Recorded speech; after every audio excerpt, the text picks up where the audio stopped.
Sales of true two-door coupes in North America aren't exactly on a roll, but for some reason they're considered absolutely essential if you want to be a real luxury brand. And that's why even though sales are relatively low, we see an entry from most of the mainstream luxury players. We have the Infiniti Q60 that we're looking at right now, we have the BMW 4 Series, the Mercedes-Benz C-Class, and of course the Lexus RCF and the Audi A5 and S5. All of these vehicles have a sedan counterpart. For the Q60 right here, it is the Infiniti Q50. Now this model right here is the Red Sport version. This is a 400 horsepower twin turbo V6 under the hood, and we get the little red S right there on the side.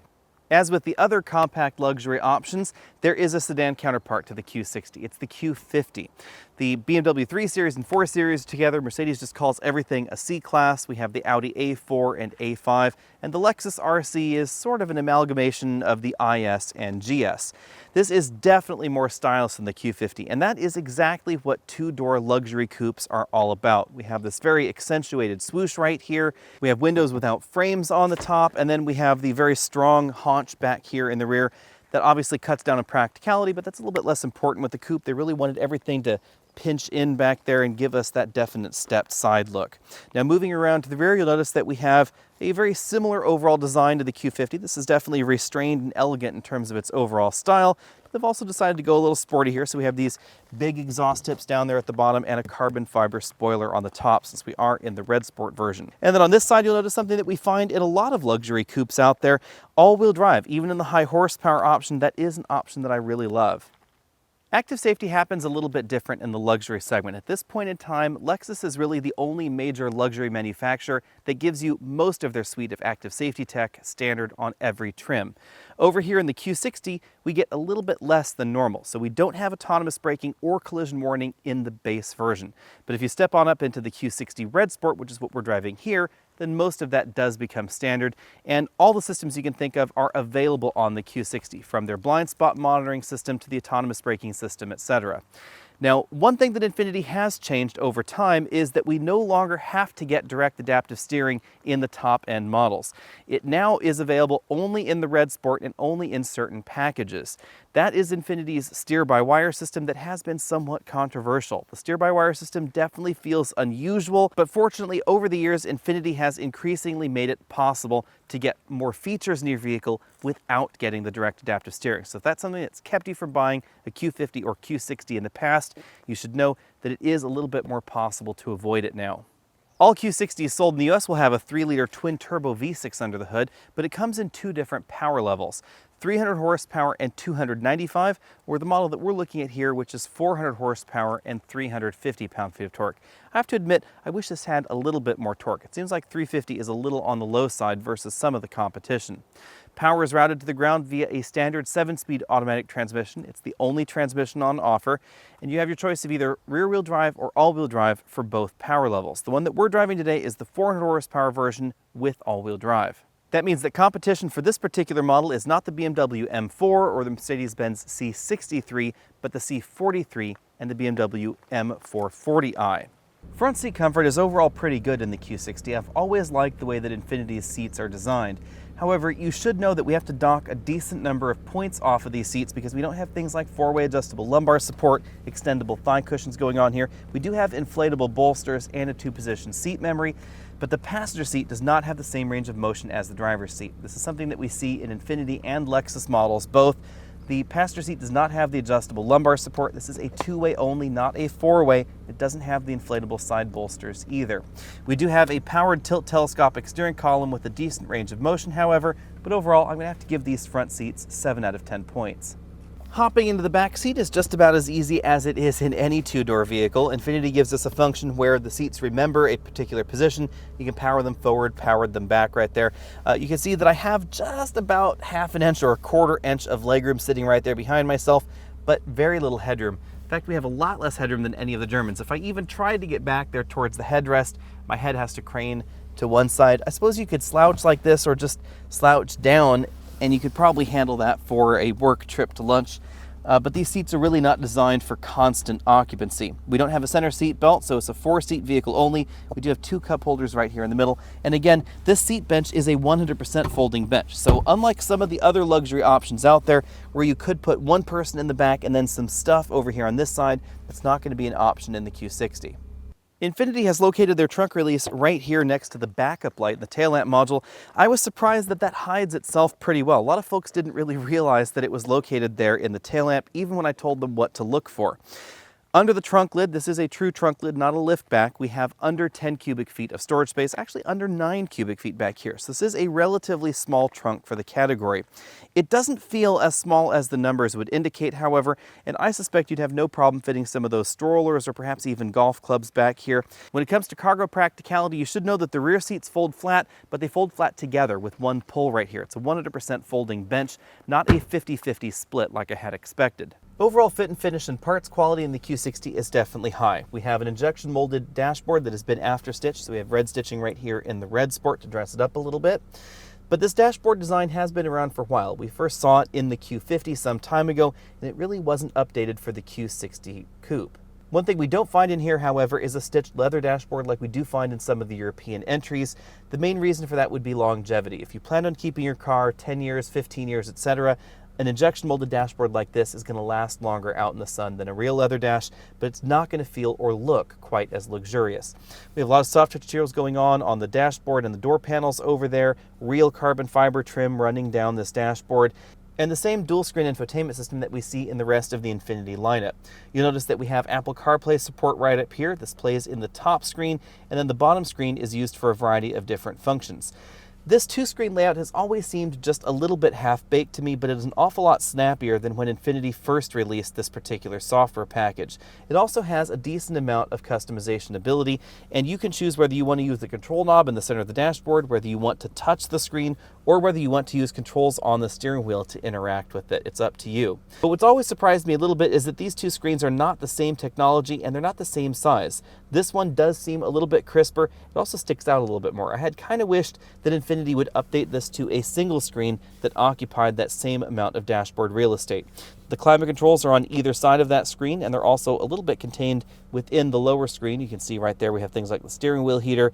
This is also where you control the seat heating. For instance, we have auto, high, mid, and low, and then you engage and disengage with the buttons that are lower on the dashboard. That gives us a bit more of a simplistic look and allows you to cycle through those options via the screen as well. We have some physical buttons down there, an optical display, something that we don't find in too many new vehicles, and a pretty traditional console shifter. Going in for a closer look, you can see that this controller is less complicated than the ones that we see in BMW's iDrive system. We have a few direct access buttons, but it's mainly about this joystick knob. Here's the drive mode selector. It allows us to toggle between a bunch of different drive modes. We have 2 large cup holders right there. And then moving behind there, we have a reasonably sized storage compartment. This is where we find 2 USB inputs, 1 USB-C and 1 regular USB. Rather unexpectedly, this is also where we find the buttons for the ambient lighting system. This seems kind of an odd place to put them. They're not in the software in the infotainment system like they are in most other cars. There's a button to turn it on, and then there's a button to adjust the brightness. The instrument cluster features a physical speedometer and tachometer. We have a color multifunction display in the middle. Moving out from there, we find a 3-spoke steering wheel with sport grips up top. There are paddle shifters on the back. We have down on the left and up over there on the right. They move with the steering wheel and not with the steering column. What I've always been surprised is that for some reason some of the best paddle shifters that I've ever experienced are in a Nissan product, but they're in the Nissan Altima and Nissan Maxima, and these just don't have that same kind of premium feel, which is a little bit surprising. On the left side of the steering wheel, we find controls for the infotainment system. There's a volume up-down button, and then we have this toggle and OK button, which allows us to control that infotainment system right here from the steering wheel. So for instance, I can toggle around those options and then click on them rather than touching them on the touchscreen or using that controller down there in the dashboard. On the right side of the steering wheel, we find the cruise controls, but you'll notice that the model that we're driving does not have the optional adaptive cruise control system. As you'd expect out of a car with 400 horsepower, acceleration is definitely swift. This model went 0 to 60 in 4.5 seconds. That's right in line with the BMW, the 440i, the Mercedes-Benz C43, and of course the Audi S5. There aren't quite as many two-door options in the US as there used to be because this particular format of vehicle doesn't seem to be quite as popular as it once was. In terms of 0 to 60 acceleration time, this is exactly the same in our testing as the Infiniti Q50 Red Sport. Now that did surprise me a tiny bit because the Q60 is a little bit heavier, interestingly enough. You'll also notice that we have a very different exhaust note there, and I find this exhaust note just a little bit too much, a little too over the top. It is definitely louder than something like the new Supra 3-liter or some of the BMW alternatives out there. It is not quite as subtle as I would like, and there's really no way to fix that other than downshifting or upshifting to try and get out of some of those droning RPM bands. This is another thing that we don't see in the Q50 Red Sport. But this engine is absolutely delightful, and the 7-speed transmission, even though it is a little bit rough around the edges and it doesn't have 8 or 9 speeds like we find in the competition, has some really, really crisp shifts to them. This transmission shifts quickly and it does exactly what you want it to do. We also have shift paddles on the back that are pretty responsive as far as the segment goes. And lastly, like the European competition, we also have all-wheel drive available, and that really is going to improve your overall 0 to 60 times for most folks out there because road surfaces are less than perfect most of the time. And if you just had the two-wheel drive model of this, which I have driven, I have tested that on a number of different surfaces, it definitely has a traction issue. One thing missing in Infiniti's Red Sport line is a locking or an active rear differential that has a torque vectoring function, and that would likely help improve the overall grip and initial acceleration. In our braking test, this model stopped from 60 miles an hour back to 0 in 111 feet. That's a very good score. Again, keep in mind this is a little bit heavier than the Q50. It's also a little bit heavier than the competition. So in our last test of the Q50 Red Sport, it was right around 109 feet, just a little bit shorter than this. The important thing to remember about Infiniti's Red Sport line is that they were not trying to do a full-on AMG or a full-on BMW N imitation. And by that I mean that there are no significant body changes to the Red Sport. They fit the widest tires they could on this vehicle, which is not as wide as you see in something like an M4 or a C63 AMG. It really is in the middle ground that has now been filled out by some of the competition. When Infiniti was initially contemplating the Red Sport line, we didn't see quite the proliferation of M Performance and the lower end AMG models that we definitely see on the market right now. So in some ways this has a little bit more direct competition than when the Red Sport lineup first launched. But I think Infiniti has still done an excellent job at keeping the Q60 fun, and that's the one thing that I've always loved about this car.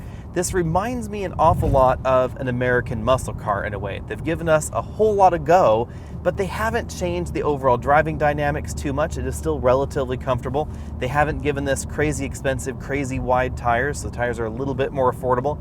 Obviously, grip hasn't been improved quite to the same extent that the thrust has, but that adds to the sort of charm that we see in the Q60.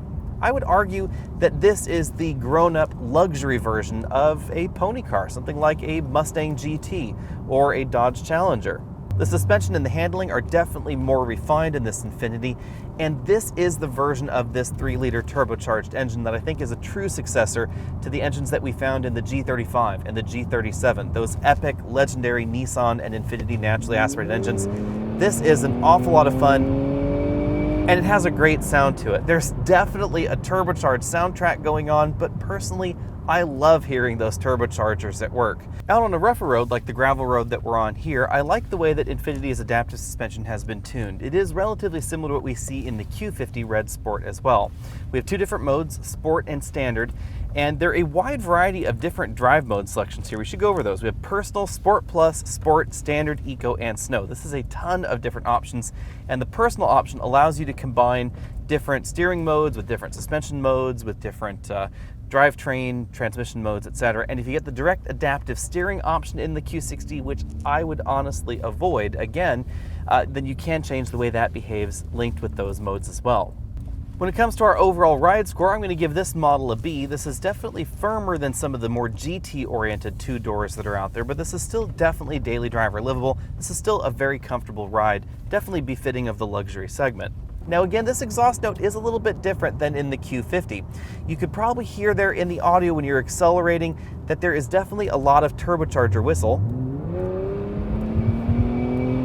And that's something that we don't see in the exhaust tuning of the Q50 Red Sport. Speaking of things that we hear, I'm going to give the cabin noise score a B- because this was a little bit louder than some of the other options, 73 decibels in this cabin at 50 miles an hour. Wind noise is well controlled, but it seems that we are getting a little bit more road noise than in some of the competition. One of the other things this engine does really well is fuel economy. We've been averaging 24 miles per gallon over a week of mixed driving and some pretty aggressive driving as well, so I'm definitely going to give this an A. Remember that this is an awful lot more fun than the competition's 2-liter turbo base offerings, but fuel economy, if you are treating it right, is really not that far off of many of those 2-liter turbos. And what makes that more surprising is, again, remember that we have a 7-speed automatic transmission, not the newer Jatco 9-speed automatic transmission that we expect to see in a number of models coming soon. We just don't know if and when it will ever come to the Q60. Bottom line, out on the road, the Infiniti Red Sport is a ton of fun. It also is very well priced, as we'll talk about here in a bit. And those are the two reasons that I seriously considered buying a Q50 Red Sport when the vehicle was first launched. I was really torn on it. I really wanted one.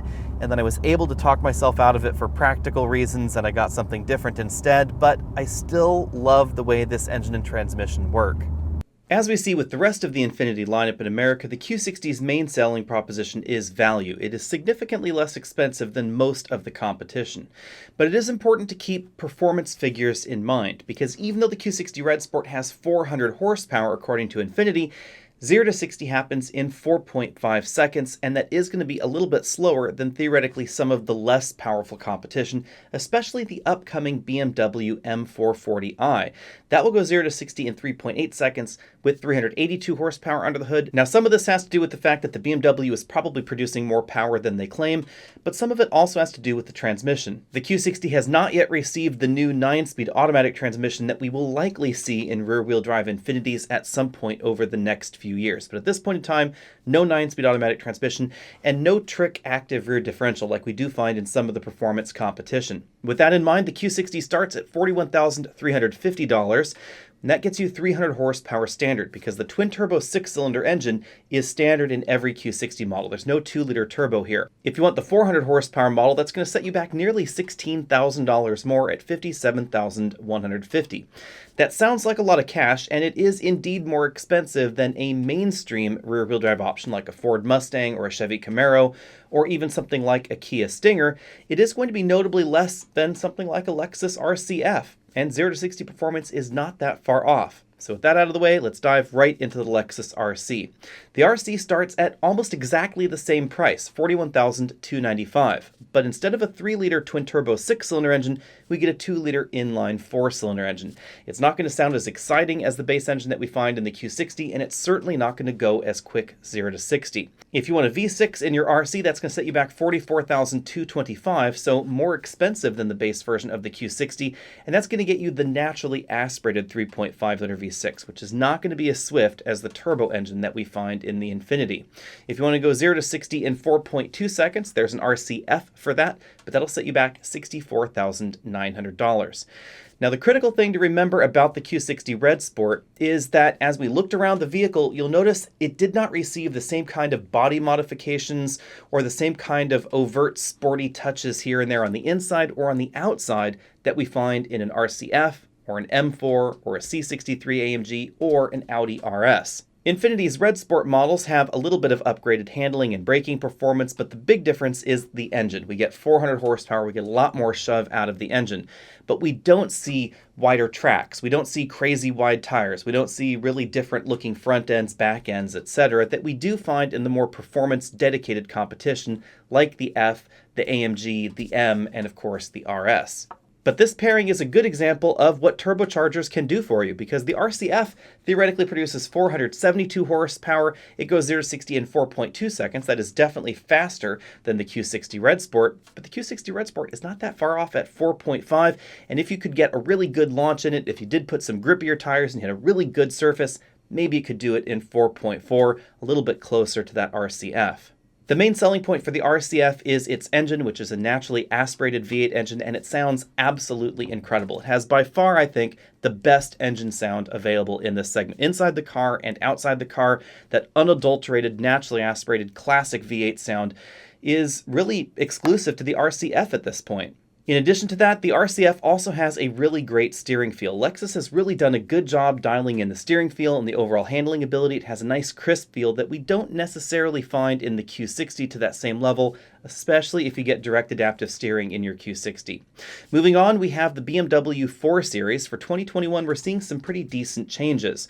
$46,595 is where the 430i will start. That will give you 255 horsepower and overall performance that is not too far off the Q60. If you want to go faster, 0 to 60, there is an M440i for you. That'll set you back 59,495, which is a little bit of a bump over the Red Sport 400. But BMW has continually put improved engines in their M Performance line. So while it once was a little bit closer to the Red Sport 400 in terms of overall performance, now for 2021, they're quoting 3.8 seconds 0 to 60, and that is significantly faster. I wouldn't be surprised if that model meets that or even beats that, so you should expect at least 0.7 of a second faster in that model, even though it theoretically is producing only 382 horsepower. That probably is going to be the base model value buy in this segment, because 3.8 seconds 0 to 60 is pretty darn quick, and it's really only going to be about $2,000 if you can find that absolute base trim over the Red Sport 400. But we're not going to find the same level of feature content, of course, in that base M440i that you would find in the Red Sport. We do get a few more things in the Red Sport, and of course, we're going to get a bigger discount on the Infiniti lot. So depending on exactly what you pay, you may not be paying MSRP over there at the Infiniti dealer. Definitely keep that in mind. For more information, of course, stay tuned until we can get our hands on that 2021 4 Series for some final numbers and, of course, our complete review. Next up, we have the Mercedes-Benz C-Class Coupe that starts at $45,950, also for a 2-liter turbocharged engine.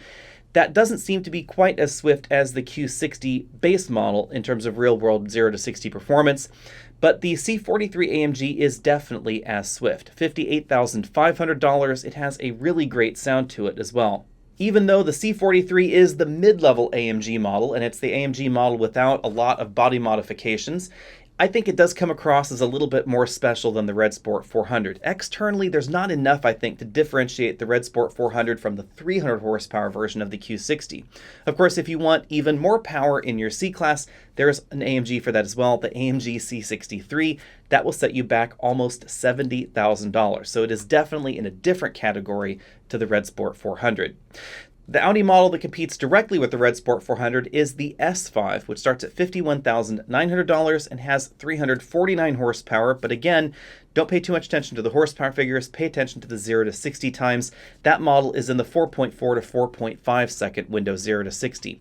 Now, I haven't been the biggest fan of that particular V6 turbo engine that Audi is using in the S5, the SQ5, etc., but it is still pretty quick. The last few Audis that I've driven with their 3-liter turbocharged engine have exhibited a little bit more turbo lag than I was expecting. Definitely a little bit more than we find in BMW's turbo engines or the Infiniti 3-liter V6. On the other hand, the Audi is incredibly well priced. It is notably less expensive than the Red Sport 400, and we also have standard all-wheel drive.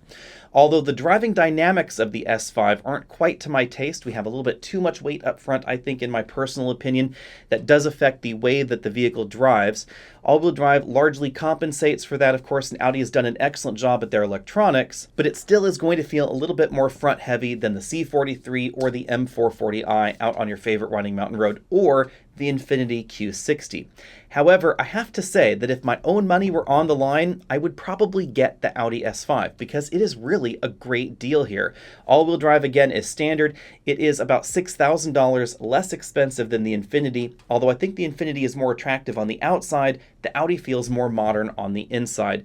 And Infiniti's electronics and infotainment systems, even though they've been updated for 2020, I think are still a little bit of a problem. I really wish that Infiniti had ditched the 2-screen setup and given us just a single larger screen in the dashboard. I don't think that would have been that hard because we already have the bezel to accommodate those 2 screens. They could have even used the same software and had 2 sections of the screen that didn't really interact with one another, but it would have improved the overall look.